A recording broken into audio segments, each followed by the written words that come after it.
आज मुंबई येथे दोन्ही शिवसेनेकडून दसरा मेळाव्याचं आयोजन करण्यात आलेलं आहे। एकीकडे शिवसेना ठाकरे गटाकडून जोरदार शक्ती प्रदर्शन करत मुंबईकडे ते पदाधिकारी रवाना झालेले आहेत, तर दुसरीकडे शिंदेच्या शिवसेनेचे पदाधिकारी आपल्याला नाशिकमध्ये पाहायला मिळत आहेत। खरं तर नाशिकमध्ये आज कुठलाही पदाधिकारी हा मुंबईला न जाता नाशिकमध्ये हा यंदाचा दसरा मेळावा साजरा करणार आहे। मराठवाड्यातील पूर परिस्थिती असेल, राज्यभरातील इतर परिस्थिती असेल, या पार्श्वभूमीवरती यंदा शांततेनं हा दसरा मेळावा साजरा करण्याचं या ठिकाणी निश्चित करण्यात आलेलं आहे। आपण जर बघितलं तर आपल्याला या ठिकाणी शिवसेनेचे उपनेते जे आहेत त्यांनी आता या ठिकाणी नारळ वाढवून याच ठिकाणी थेट लाईव्ह प्रक्षेपण करून दसरा मेळावा जो आहे तो शिवसैनिक या ठिकाणी पाहणार आहे। दादा, खरं तर यंदा शांततेनं आपला दसरा मेळावा जो तो होतोय, आपण मुंबईतनं जाता नाशिकमध्ये दसरा मेळावा साजरा करतायत। स्क्रीनिंगद्वारे आपल्याला दसरा मेळावा या ठिकाणी जे शिवसैनिक आहेत ते साजरा करणार आहेत। दसरा मेळाव्यातलं जे विचारांचं सोनं आहे ते लुटणार आहेत। काय आपली भावना? खरं तर दसरा मेळावा आणि शिवसैनिक एक अतूट नातं आहे। दसरा म्हणजे शिवसैनिक हा असतोच मुंबईमध्ये, परंतु आपल्याला माहिती आहे संपूर्ण महाराष्ट्र या अतिवृष्टीमुळे अत्यंत आपले शेतकरी अगदी हवालदिल झालेले आहेत आणि अशा परिस्थितीमध्ये कुठेतरी वाजत गाजत मेळावा करणे योग्य नाही।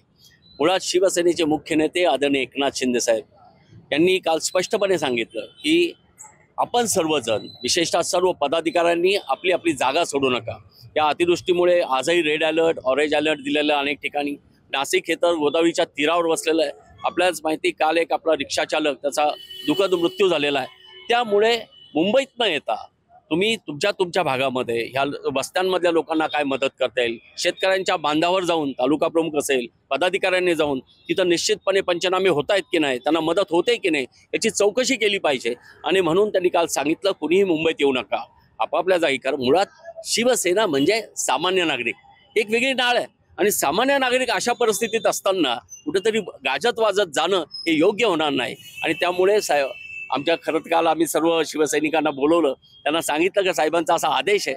त्यांचा अत्यंत खरं सांगायचं सगळे निर्मुसले होते, परंतु साहेबांचा आदेश म्हणजे आदेश आणि तो सुद्धा जनतेसाठी आहे। आम्ही प्रत्येकानं सांगितलं। आज बघा आमचे दीपक डोके या ठिकाणी आहे, या सगळ्या वस्तीतल्या लोकांना साहेबांचे विचार ऐकायचे आहेत, म्हणून त्यांनी या ठिकाणी लाईव्ह प्रक्षेपण ठेवलेलं आहे। इथल्या सर्व वस्त्यांमध्ये या निमित्तानं खारीचा वाटा का होईना म्हणून साखर वाटप ठेवलेली आहे की ह्या सगळ्या आता पुढे दिवाळी येते, तर आपण काहीतरी शिवसेना म्हणजेच समाजकारण, शिवसेना म्हणजे वंदनीय हिंदू हृदय सम्राट बाळासाहेबांनी सांगितलं होतं 80% समाजकारण आणि 20% राजकारण।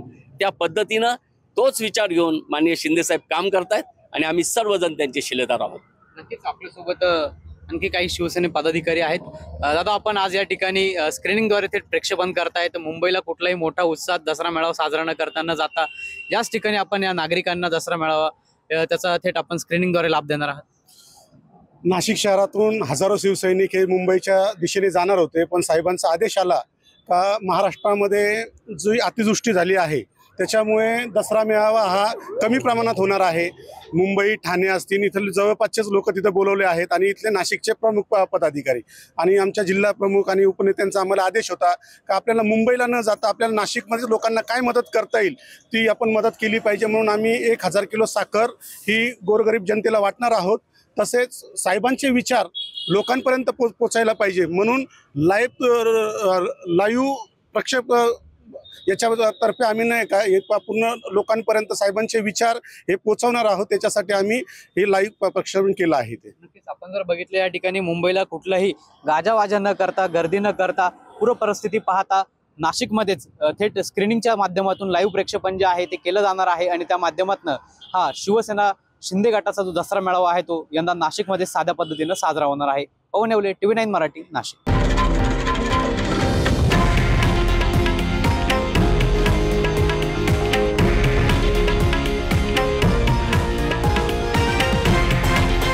हे आहे देशातील नंबर 1 न्यूज नेटवर्क आणि आपण पाहत आहात TV9 मराठी, एकमेव।